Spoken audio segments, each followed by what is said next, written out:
Et ben bienvenue à tous, bienvenue sur ce podcast La Vraie Liberté, saison 2. Petit épisode un peu spécial vu que je suis retourné voir Kevin. Je sais pas si vous vous souvenez de Kevin que j'avais interviewé lors de la saison 1. Il parlait du fait qu'il ait quitté son CDI pour partir en freelance. Et là du coup je l'ai recapté avant qu'il reparte avec sa copine en freelance encore une fois. Et je voulais voir où il en était, c'était quoi ces galères qu'il a eues. L'interview se passe après son retour des Philippines et là, aux dernières nouvelles, il est parti, il est en Hongrie. Voilà, j'espère que cet épisode va vous plaire comme moi, j'ai pris énormément de plaisir à le faire en tout cas. Et exceptionnellement, ceux qui sont sur YouTube, vous allez pouvoir retrouver l'image de l'interview que j'ai faite sur YouTube. Voilà. Bonne écoute et bon visionnage. Première question, c'est parti. Eh ben bonjour. Qu'est-ce que tu veux savoir? Bonjour à vous déjà. Salut. Ça fait plaisir de vous Enchanté, revoir. donc, on s'est dit bonjour il y a 10 minutes. Mais Faut oui, qu'on te mais redise c'est- bonjour pour l'émission. C'est ça, c'est pour la vidéo, tu vois. Ok. Bon bah on te redit Je sais pas bonjour où pour je- l'émission. où je regarde.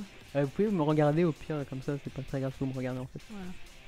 C'est un peu du coup le match retour aujourd'hui, vu que j'avais croisé Kevin il y a à peu près 6 mois.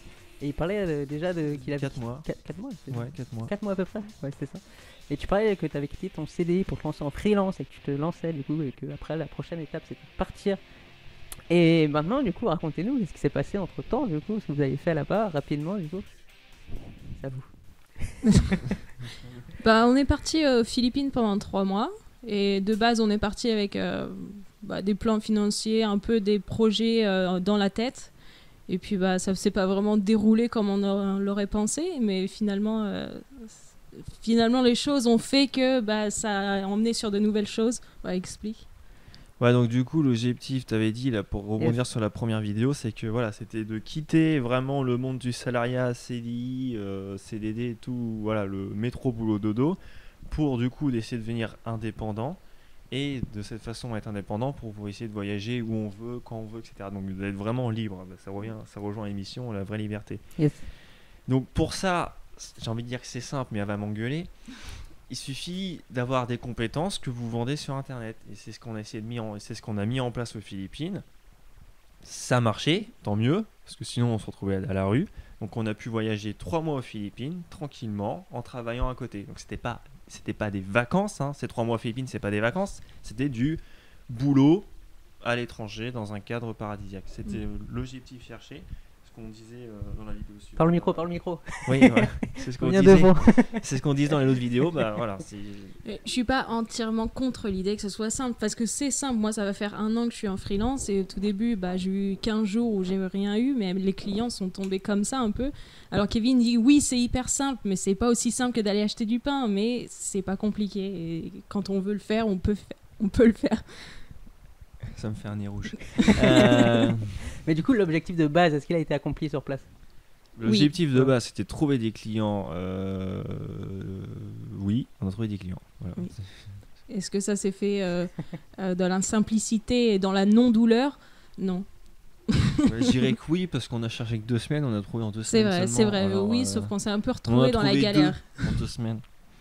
Racontez les galères, allez-y, là, balancez. Je sais que vous avez fait aller à la rue, vous avez dit ça, j'avais vu une vidéo où Kevin disait que vous avez failli être à la rue en fait, tout simplement. Est-ce que Parce vous qu'il nous pouvez- restait plus que 20 € chacun sur notre compte. Ouais, Et développeur, ouais. qu'on était perdu au plein milieu de nulle part dans les Philippines, donc c'était un peu compliqué.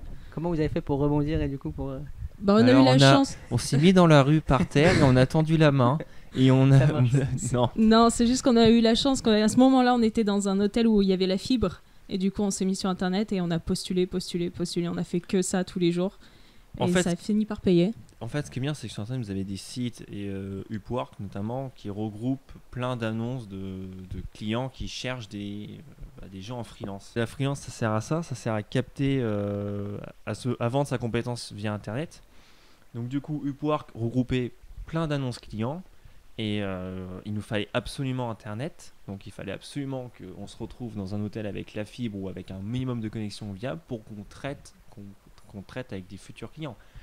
Donc postuler et en même temps leur prouver qu'on a internet pour travailler avec eux tous les jours et les rassurer un maximum, parce que si on se retrouvait dans la rue sans internet, aucun moyen de trouver des clients. Donc le seul truc, les Philippines c'est bien, n'importe où dans le monde on pourrait aller, là où il faut absolument internet. On peut voyager partout, mais il faut Internet. Donc j'espère que bientôt il y aura Internet dans la Creuse, car j'aimerais bien travailler dans la Creuse, vois-tu. En plein milieu, rien du tout, quoi. Et justement, est-ce que ça vous a un peu manqué la France sur place? Qu'est-ce qui vous a manqué sur place? Alors, moi j'aime bien l'appeler les montagnes russes du voyage. C'est parce que quand tu pars, t'as toujours l'euphorie, t'es waouh, je suis dans un nouveau pays, c'est génial. Mais t'as toujours ce moment où ton pays te manque finalement, et c'est toujours à la moitié de ton voyage. Donc peu importe, si tu pars 3 mois, ça sera au bout du 2e mois. Si tu pars 1 an, ça sera au bout de 6 mois. Où tu te sens mal et que t'as qu'une envie, c'est de rentrer chez toi et t'as envie de retrouver tout ton petit confort. Mais finalement, ça finit par passer. Et après, tu commences à découvrir l'endroit où tu es autour de toi. Tu dis, waouh, en fait, je suis chez moi ici, c'est cool ici. Et donc voilà, c'est ce qui s'est un peu passé avec nous. Et en plus, le moment où on se sentait pas très bien aux Philippines, c'est quand on était dans une cabane où on n'avait pas l'eau, l'électricité, c'était pas ça. Et on était emmerdés par des mouches de sable. Et donc, du coup, c'était vraiment la grosse galère. C'était horrible, un cauchemar. D'ailleurs, j'ai posté une photo justement pour raconter tout ce cauchemar aujourd'hui sur Instagram. C'est horrible. Il a une cabane au bord de l'océan, perdue en pleine nature philippine. Donc, pas d'électricité, mis à part le soir. Pas d'internet. L'eau courante, il faut se battre tous les jours pour avoir un filet d'eau douce. Il faut se battre tous les jours. Et de l'eau froide, bien sûr, il n'y avait pas l'eau chaude.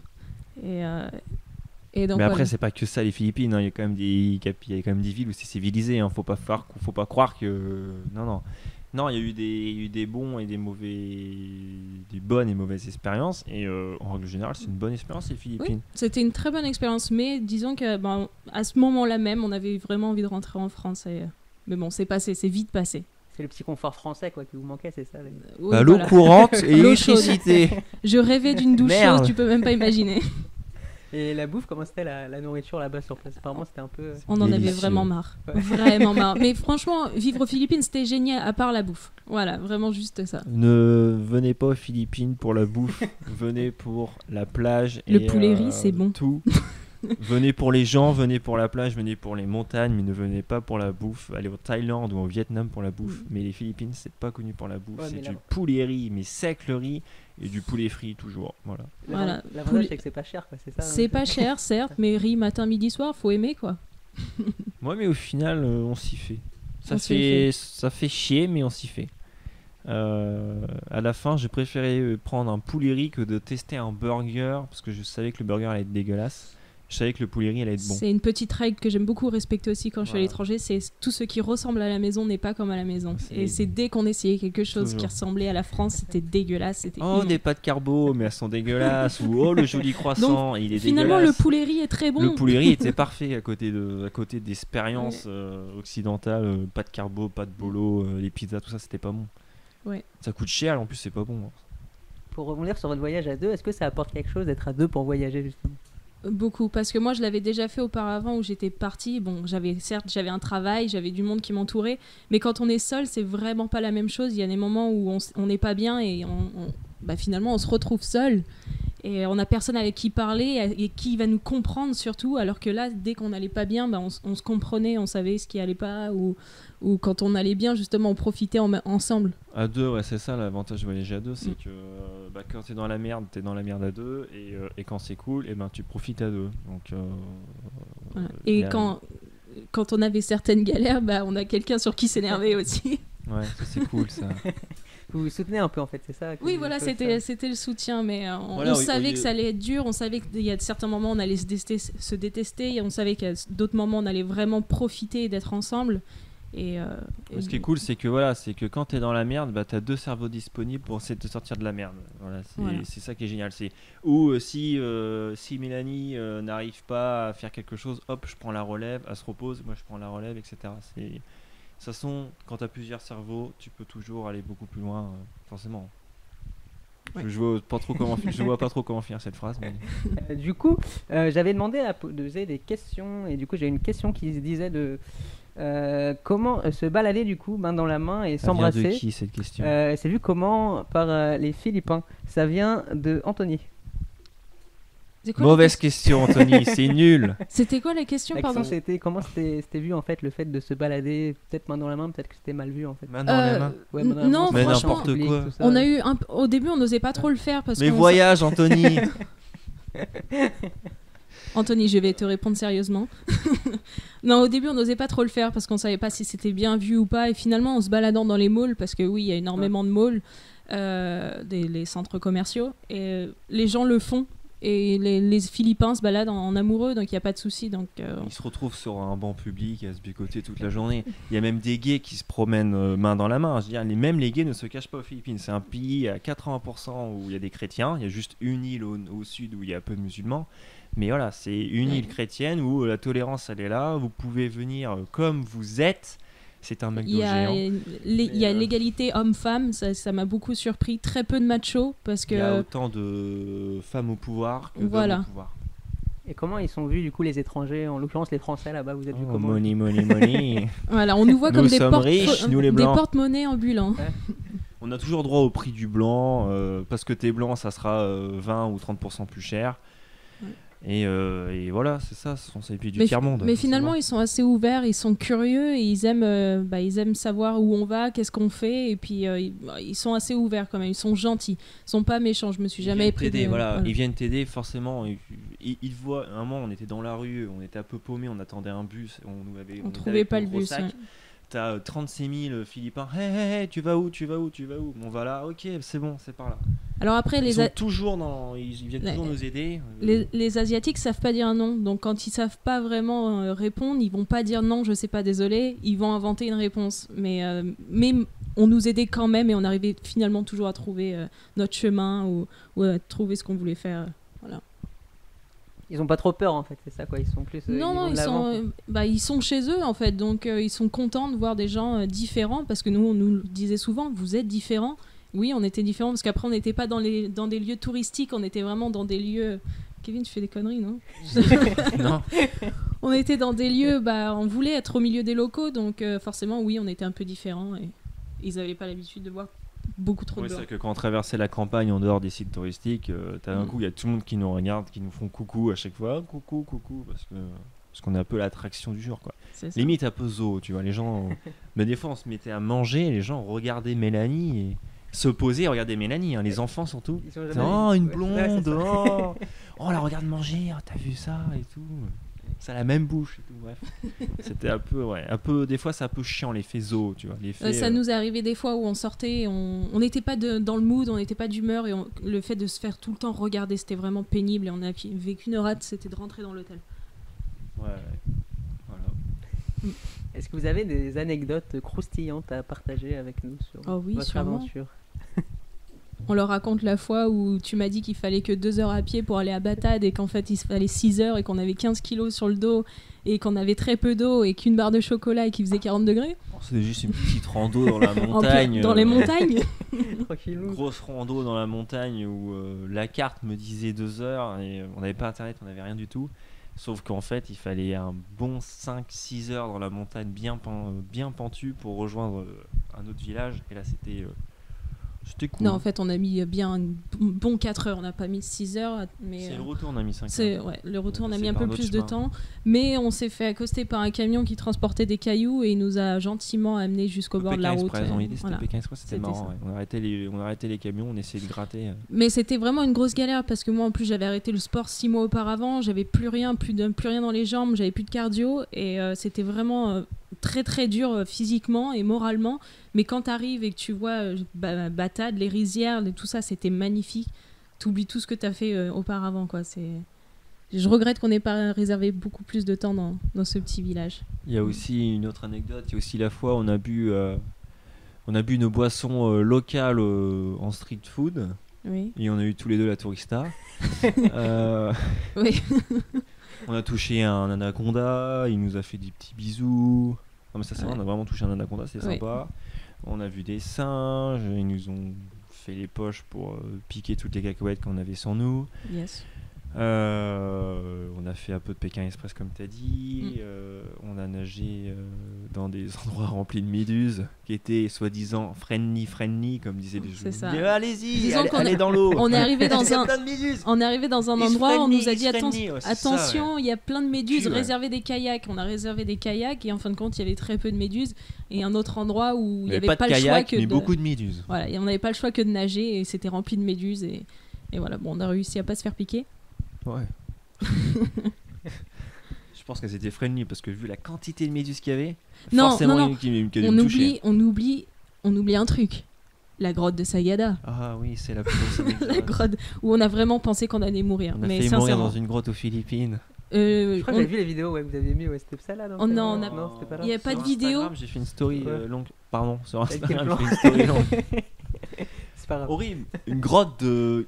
Mais on est parti On a- 3 heures dans une grotte. 4 heures. Immense, 4 heures. 4 heures dans une grotte Tu vois pas le où- jour, c'est horrible. où des fois j'étais limite trop grosse pour pouvoir passer dans certains trous.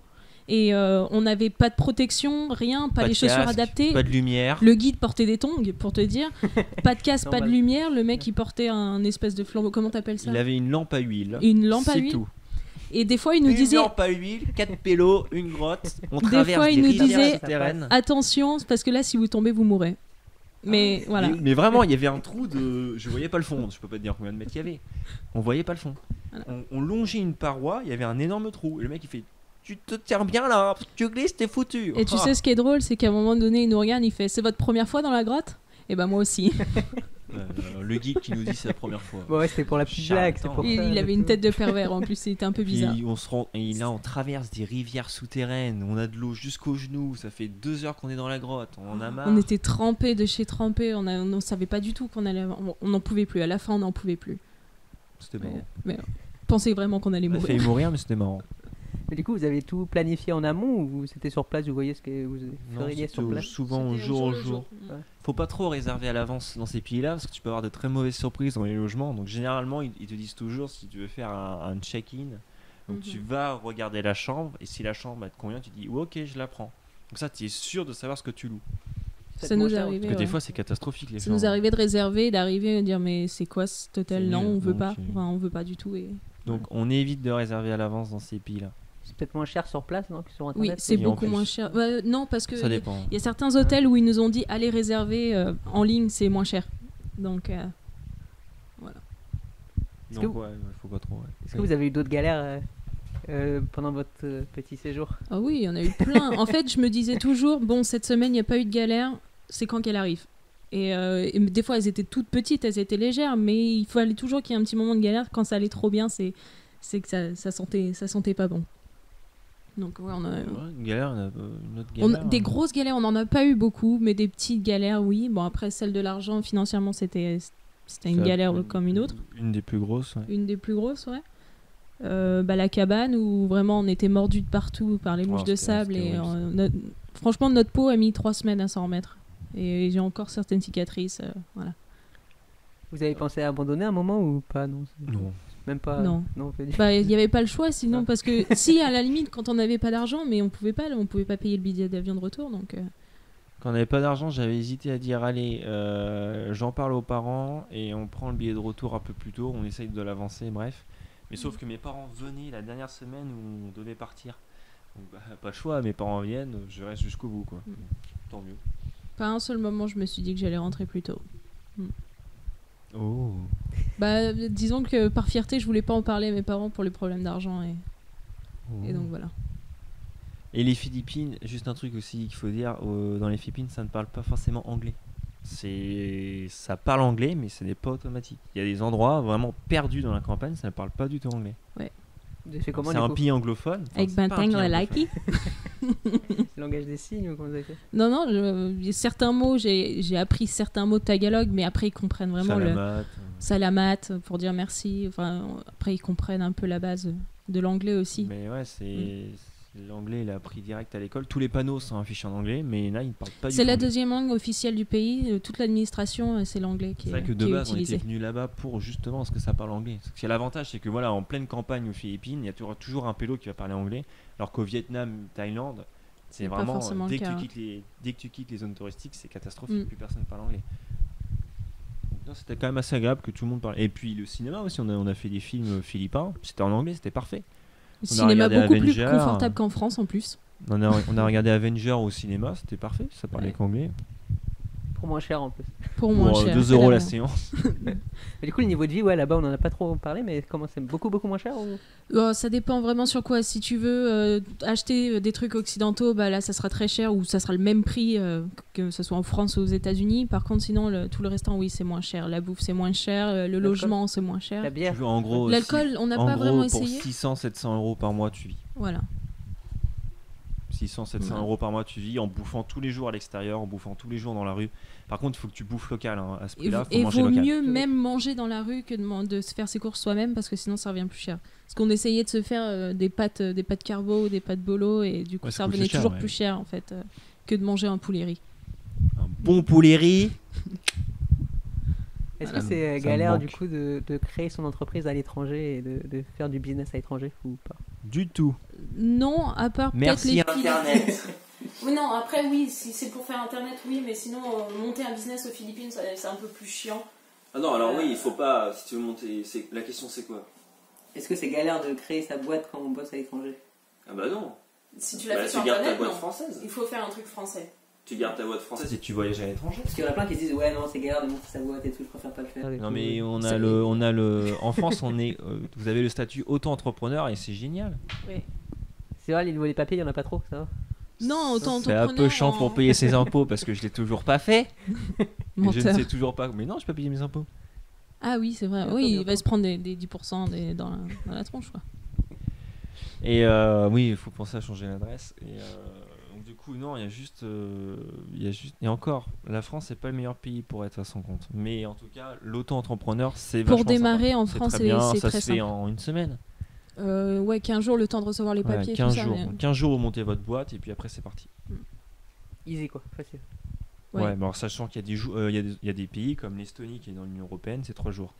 En France, ça devient de plus en plus simple de monter un truc. Après, je dis pas qu'on t'aide, que l'État aide, mais au moins, il y a ce qu'il faut pour monter. C'est assez simple et assez rapide.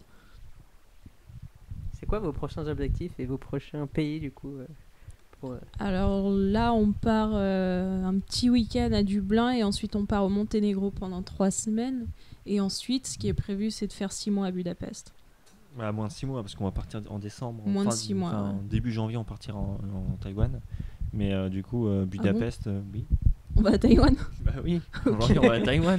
Moi, je voulais retourner dans l'Ouest un petit peu quand même. Bah Taïwan c'est... Non, c'est dans l'Est. Oui mais si tu fais le tour c'est... Je suis pas d'accord sur ça, on en reparlera. Mais non mais Taïwan, mais parce que merde, t'as la saison... c'est la saison sec. Non, ça sera la saison des pluies. Non, c'est la mois de saison janvier. sec, c'est janvier, février, mars. Saison sec. En Taïwan. Bref, Taïwan, janvier. Non, mais Budapest, parce que c'est dans l'Union Européenne, il n'y a pas besoin de visa. Monténégro, il n'y avait pas besoin de visa pour 3 mois, donc ça nous arrange, non, 1 mois. Donc ça nous arrange, on reste que 3 semaines.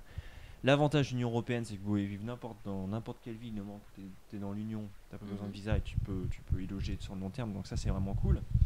La Taïwan, le visa, c'est gratos si tu restes 3 mois. Donc là, c'est vrai qu'il y a plein de pays. L'avantage d'avoir un passeport français, c'est que vous avez plein de pays où vous pouvez voyager sans payer de visa. Et les Philippines, c'était un peu chiant au bout d'un C'était moment. un peu chiant. Hein. Ça commence, ouais, les Surtout visas, que les- quand tu commences à les payer, ça coûte cher. Surtout que les papiers ont changé et qu'au bout de 2 mois, il fallait qu'on fasse une carte résident et c'était pas du tout prévu. Et c'était au moment où on était en grosse dèche. Et ça a coûté Aux bien Philippines, il cher. faut payer c'était tous les payé. mois. Tous les mois, faut payer en fait. combien tous les mois du coup pour le visa? Alors, le premier, c'était 30 € et le deuxième, c'était de plus de 100. 100 Je crois que c'était ça. Hein. On a payé 7000 pesos, donc c'était à peu près 100 €. Ah ouais, se trouver le cul, ça. 100 € le visa. On n'avait plus d'argent et voilà, il fallait faire ça. Relou. Maintenant, en fait, on venait de trouver notre client, mais on n'avait pas encore été payé et il avait donc fallu c'était un peu qu'on fasse ça. compliqué. Donc voilà, Monténégro, Budapest. Est-ce que Ouais, vous c'est pas comptez revenir vous poser en France genre, C'est trop cher la France, je veux pas y retourner. Non, moi je pense pas. C'était pas dans mes objectifs. C'est pas. Après, un truc très con que j'ai envie de dire, J'ai envie de c'est que dire. voilà, j'ai fait 25 ans en France. Je veux pas encore niquer d'autres années en France. Autant voyager. C'est-à-dire, j'ai déjà assez donné à la France. Je vais essayer de voir qu'est-ce qu'il y a ailleurs. Bah oui, tout simplement. Mm. Les Oui. gens me disent est-ce que tu vas retourner voilà, la question est-ce que tu veux retourner vivre en France? Bah j'ai déjà vécu 25 ans. C'est quand même un quart de ma vie. En fait, il y a pas une ville en France où je me dirais ouais, j'aimerais bien vraiment y passer un an ou voilà. J'ai fait 4 ans à La Rochelle, ça m'a suffi. Tu peux pas aller à Mulhouse? Non, après, j'ai pas d'autres villes en France qui m'attirent plus que ça. Pour les vacances, oui, il n'y a pas de souci, je veux découvrir la France parce qu'on a encore plein de coins à découvrir en France. Mais Les Français, ils sont aigris. c'est vrai qu'on est rentré, on s'est dit, on nous a dit les Philippines c'est le pays du sourire. On est arrivé là-bas, on dit ouais, Ouais, bon, le choc. pas tant que ça. Et en fait, on est rentré en France et on s'est dit waouh, en fait En non, fait, les si. Philippines c'était le pays du sourire. Si. Les Français font la gueule. Mais ouais, du coup, quand vous êtes revenu, vous avez dû voir la différence avec les Français. Moi, et j'ai tout le temps, l'impression mais que tout le monde est riche. Ouais. Ouais, Ouais, les gens parce qui que, se ouais, baladent les dans gens la sont rue, très pauvres aux je les Philippines, regarde, je c'est waouh, ils bizarre. sont riches. Mais Ici, c'est il y a toujours plein de clébards qui se promènent, il y a plein d'enfants qui courent au bord de la route. Il y a plein de bagnoles et t'as des enfants qui courent et qui jouent au bord de la route. Tu dis, ouais, mais les il parents y a s'en moins de foutent. vie en France. Et dans là, les t'as rues. l'impression que tout le monde est placardé chez soi. Bah, nous aussi, les premiers. Hein. Mm. Et t'as l'impression que les rues, c'est vide. Il y a En fait, beaucoup les de gens vie, sortent beaucoup pour de aller vie, ouais. travailler ou pour aller faire des courses ou voilà.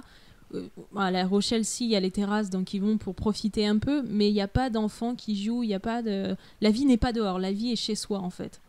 Et c'est ça qui nous a Chacun choqués dans son jardin. aux Philippines et tout le Alors monde que- est sur les rues. À Barcelone, t'as quand même plus cette ambiance philippin de tout le monde est dans la rue. Oui. C'est très, très sudiste en fait, je pense. C'est très ambiance quand il y a du soleil, tout le monde est dehors. Donc là, c'est peut-être parce qu'il y a peu encore, mais. Ouais. Non, peut-être que les Français, on se rend pas compte de la chance qu'on a d'avoir un toit, d'avoir de l'eau courante, tout ça, et c'est peut-être que pour ça que vous voyez ce décalage en fait. Oui. C'est ça, ouais. Alors que, ouais, voilà. Est-ce que vous avez quelque chose à ajouter ou la parole est à vous? Écoutez, profitez de ce moment. Mais quel moment Je sais pas quoi dire. Un mot, Non, comme dirait Bruno Maltor, n'oubliez pas de voyager. Et il faut s'ouvrir l'esprit, il faut bouger, il faut... voilà. T'as une question, bah vas-y, va le faire et comme ça t'auras la réponse. je vais parler à tous les gens qui sont des paumés, parce que j'étais un ancien paumé. Si, avant que tu dises ça, justement, je peux peut-être... Depuis qu'on est rentré en France, on a l'impression d'être très incompris. Quand Sur se nos faire couper la projets, parole. Non, mais comme parce que c'est la suite, toi, ce que tu veux raconter, c'est la suite. Et on est très incompris. Notre famille, nos amis, ils comprennent pas vraiment ce qu'on veut faire et on nous dit toujours bon, c'est quand que vous posez. C'est bon, vous allez trouver un taf maintenant. Vous allez... Et les gens comprennent pas que oui, on travaille, c'est juste qu'on travaille en ligne et on se sent très très incompris. Et je pense que du coup, tu vas rebondir là-dessus. Tu vas couper le son là? Non. Non. Non, ça tourne pas. Bon, tu mettras une petite musique et tout. Donc à tous les paumés, c'est un ancien paumé qui vous parle. Je veux dire, c'est vrai qu'on est un peu pris dans ce système français, etc., capitalisme, monde occidental, du métro, boulot, dodo, où tu as l'impression que la seule solution, c'est d'aller travailler pour gagner de l'argent et après dépenser cet argent, parce que vu que tu es un peu malheureux, bah, le seul plaisir que tu as la semaine, le mois, c'est de dépenser ton argent que tu as gagné. Mais en fait, du coup, on n'a pas tous des passions fortes, on n'a pas tous des trucs hyper forts dans notre quotidien. Donc un truc très con où j'ai remarqué, c'est que quand on est paumé, le fait d'être en mouvement, ça nous occupe. Et en étant en mouvement, on découvre des choses. Et en découvrant des choses, on a des nouvelles passions, on a des nouvelles envies, etc.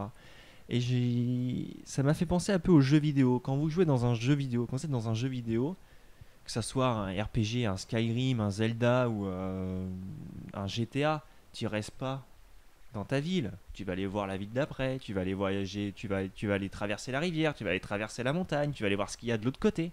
Et c'est ce mouvement, c'est ce voyage qui draine ton jeu vidéo. C'est putain, je voudrais tellement aller là-bas, etc. J'y vais, j'ai tellement envie de monter cette montagne, je monte la montagne. Et pourquoi faut pas faire ça dans la vraie vie? Profitez justement que l'avion maintenant ça coûte que dalle, que le train c'est plus cher que l'avion, et que l'essence ça coûte trop cher. Et prenez l'avion, allez voyager. Voilà, c'est cette sensation de voyage, c'est un peu la même sensation qu'on a dans les jeux vidéo de voyager, c'est juste génial. Voilà, le seul truc maintenant, je me suis dit, je voyage, point barre. Tiens, il a raison en disant que l'avion maintenant c'est pas cher. Pour te dire, pour aller voir mes parents en Normandie, c'est à peu près 100 € avec l'essence compris autoroute. Alors que pour moins cher, je peux aller en Europe. C'est 80. 100 €, je parle de l'aller-retour, Kevin. Oui, alors Voilà. c'est 160. Alors que pour 100 €, tu peux aller en Europe, tu peux aller quelque part en Europe, même voir pour moins des fois. Non, un truc Donc, très con. Bref, trouver un billet d'avion pour Dublin, c'est 80 €, aller-retour. Donc, Voilà. Alors que pour aller en Normandie, c'est 80 €, l'aller. Ouais. Boum. J'ai eu peur pour mon micro. Mais non, ce qui est cool, c'est que l'avion coûte Mm. vraiment pas cher. Alors, à condition de partir en dehors des week-ends, en dehors des grandes vacances, ou même du pont de l'Ascension, là. Du moment que vous vivez en décalage de la société, c'est parfait. Voilà. Et tu sais, quand je fais des ateliers avec des jeunes, je leur demande c'est quoi vos rêves et ils me disent souvent c'est voyager. Et je leur dis mais pourquoi le faites pas? Et ils me disent ouais, je suis trop jeune, j'ai pas d'argent, tu vois. Ils trouvent toujours des excuses. Et comment faire du coup pour passer au-delà de ces excuses? Comment vous avez fait? Bah, je suis partie aux Philippines avec 100 € sur mon compte. Voilà, je pense que c'est. Enfin, j'avais des clients, mais sauf que quand je suis arrivée aux Philippines, mes clients m'ont lâché. Et enfin, ils m'ont lâché, ils m'ont mis en stand-by. Donc, du coup, j'avais plus de revenus. Et donc voilà. Donc en fait, faut juste lancer. Je suis partie la première fois que je suis partie à l'étranger, j'avais à peine 19 ans. Je sortais tout juste du bac. J'étais arrogante et une sale gamine. Et j'ai réussi à changer, à Et découvrir. comment t'as voilà. fait pour voyager? Est-ce que t'as voyagé 1 an aux États-Unis et comment t'as fait? Comment j'ai fait? Oui. Comment t'as fait pour quitter, justement, raconte la fois où t'as quitté le lycée pour partir 1 an aux États-Unis. Bah, je Comment t'as réussi voulais ça? justement partir aux États-Unis. Je ne savais pas comment. J'ai découvert des organisations qui font filles au pair. Et je me suis dit, c'est génial, je vais faire ça, c'est une expérience comme une autre. Mes parents ne voulaient pas, ils m'ont dit non, tu fais le BTS, tu partiras aux Philippines, aux États-Unis après. Et finalement, je me suis dit, ok, bah, je me lance, je fais les papiers, je fais tout moi-même, je cherche des fonds, je fais ça. Bon, mes parents m'ont aidé financièrement. Et j'ai réussi à partir aux États-Unis, mais j'étais jeune, j'avais rien, quoi. Et j'ai réussi à le faire. C'est juste du courage, je pense qu'il faut. Même quand on arrive toujours à se démerder, il faut juste du courage. Comment dire aux jeunes de voyager? Bah, faut faire le premier pas, tout simplement. Mhm. Faut arrêter d'avoir cette croyance limitante que un pied loin est cher. Non, les Philippines c'était loin, mais le coût de la vie c'est pas cher. Donc le billet d'avion était pas si excessif, 450 €. Donc déjà, À condition de ne pas louper son avion. Hein. ouais, c'est une autre histoire. C'est une des galères qu'on a eu qu'on va pas raconter. Voilà. Mais voilà, on peut voyager loin dans des pays pas chers et se démerder. Alors, fille au pair, c'est une solution. Moi, j'en ai une autre, c'est serveur-barman. Serveur et barman, c'est les métiers du monde. Vous avez forcément des bars et des restaurants partout dans le monde. Et le fait d'être français, c'est une opportunité géniale car vous avez ce service à la française, la table française, la gastronomie française, et ben ça apporte son putain de charme quand tu es serveur ou barman.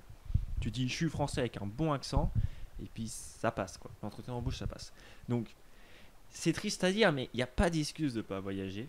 Tellement que maintenant tout est connecté, tout est facile. Je veux dire, on peut même, regarde, comme nous, travailler à distance via internet, même pas travailler sur place. Tu vois, il y a plein de solutions. Billets pas chers, des métiers, serveur barman, tu peux faire ça partout. Tu peux trouver des clients sur internet si tu as une compétence de Photoshop, monteur ou ce que tu veux. Il n'y a pas trop d'excuses. Après voilà, c'est juste la croyance limitante qui doit freiner les gens. Il y a moi aussi la barrière des CV. Et apparemment, regarde-moi les CV là-bas, c'est plus l'expérience du coup. On m'avait dit ça. En France, on Ah regarde oui. énormément le CV. Ah oui, il y a un horrible. trou dans le CV là. Ouais. C'est un peu ce que j'ai eu peur. Bah, juste avant que je me lance en freelance, je me suis dit mince, j'ai pas trop d'argent parce que j'étais encore étudiante. Et je me suis dit, ça serait bien que pour cet été, je trouve un petit job. Le seul job que j'ai trouvé, c'est à Cache-Cache en tant que vendeuse. Et en entretien d'embauche, elle m'a dit, mais j'ai l'impression que, quand je regarde votre CV, j'ai l'impression que vous allez vous faire chier chez nous. Ouais, et j'ai ça dit, peut- non, vous inquiétez pas, il n'y a pas de souci. Et en fin de compte, elle a eu raison, parce qu'au bout de 3 semaines, j'ai demandé d'arrêter. Je me faisais chier, c'était horrible.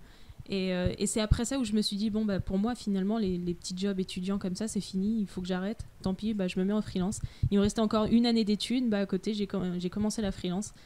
Et donc, c'est ça, c'est qu'en France, on regarde énormément le CV. Et bon, des fois, ils ont raison, parce qu'on tombe sur des personnes comme nous qui changent constamment de Moi je travail, mitonne sur ou le qui CV. voyagent, ou autre. Tiens, Ça- moi je mytho sur le CV, regarde cette vidéo.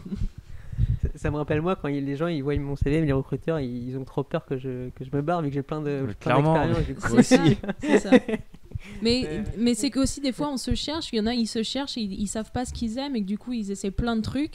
Alors après il faut être assez malin pour pas les mettre dans le CV ou autre pour pas que les gens le voient. Tu sais ce qu'il faut dire pour être embauché quand t'as plein d'expériences et que t'es pas stable. Moi je disais souvent, bah voilà, j'ai envie d'acheter un appartement, j'ai envie de me poser, j'ai envie de faire un crédit. Et en prenant un crédit, le mec, il est sûr que tu vas te poser chez lui. Alors, c'était le truc que je balançais et ça marchait. Alors moi en tant que femme, je peux très bien dire que ça y est, j'ai eu Ouh, mon voilà. premier enfant et il faut bien que je le nourrisse. Ou non, ou voilà, tu comptes être enceinte dans l'année, du coup, tu Non, veux non, non, vraiment, non, ne jamais dire ça parce que justement les Ah oui, tu employeurs vas faire des redoutent arrêts les maladie, femmes. putain. Voilà, voilà. Ils ne veulent pas de femmes enceintes parce que ça fait des arrêts maladie. Ouais, c'est Est-ce qu'on termine sur ça ou... Allez, on termine sur ça. bon, bah ça marche, bisous alors. Est-ce que vous pouvez dire une citation inspirante? Est-ce que vous en avez une pour finir en beauté? Bouge-toi le cul. Une citation inspirante. I don't know. Si, j'en ai une, moi. Je sais plus de qui elle est. Faut traverser la rue pour trouver du travail. C'est inspirant quand même. Non, pas du tout. Pas du tout. T'en as une? T'as pas une expression fétiche que t'aimes bien te réciter tous les soirs? Oui, j'en ai forcément, mais alors à chaque fois qu'on me les demande, j'y pense pas. Mais après, je me dis, ah, mais si, c'est ça. Ah, c'est Ouais. si, je l'aime bien. Ouais, c'est Ouais, vrai. mais non. Mais... Non, là, pas Pas de tu problème. me prends de court. J'étais en train de réfléchir, mais la meilleure façon de. Ah, la meilleure façon d'affronter ses peurs, c'est de les vivre. Bon, allez. Je sais pas si je l'ai inventé, mais en tout cas, ça passe. On va mettre Kevin Mallard en dessous, c'est bon, ça va Parfait, et la date. Hein, Non, c'est non, bon. elle existe vraiment. Elle existe vraiment, cette situation. passer. Ça Non. marche. Si, je t'assure. T'as cassé le truc juste avant la fin. Merci beaucoup et à bientôt. Qu'est-ce qu'on peut vous souhaiter pour la suite? Bah, de la réussite dans nos projets quand même. Bah, moi, j'aimerais bien que vous me followez sur réseaux sociaux, Sur YouTube. Bah, je mettrai les liens en description. C'est la meilleure réussite que vous pouvez me donner. Il n'y a pas de souci. D'ailleurs, on vous retrouve où? Sur Sur Instagram. YouTube. Sur Sur Instagram. Super, je mettrai tout en description. Bah, merci beaucoup Pas de soucis. Merci à toi, Ludovic. et à bientôt. À bientôt. Bisous. Merci à vous d'avoir écouté ce podcast jusqu'ici. Si vous avez aimé, n'hésitez pas à en parler autour de vous, à partager, à m'envoyer des retours. C'est important des retours pour progresser, les amis. Et je viens de lancer un Tipeee si vous voulez me soutenir dans ce projet pour m'aider à avancer. Pour finir, je citerai seul on va plus vite et ensemble on va plus loin. À bientôt. Retrouvez le podcast La Vraie Liberté sur lavrailiberté.fr et sur vos plateformes de podcast préférées.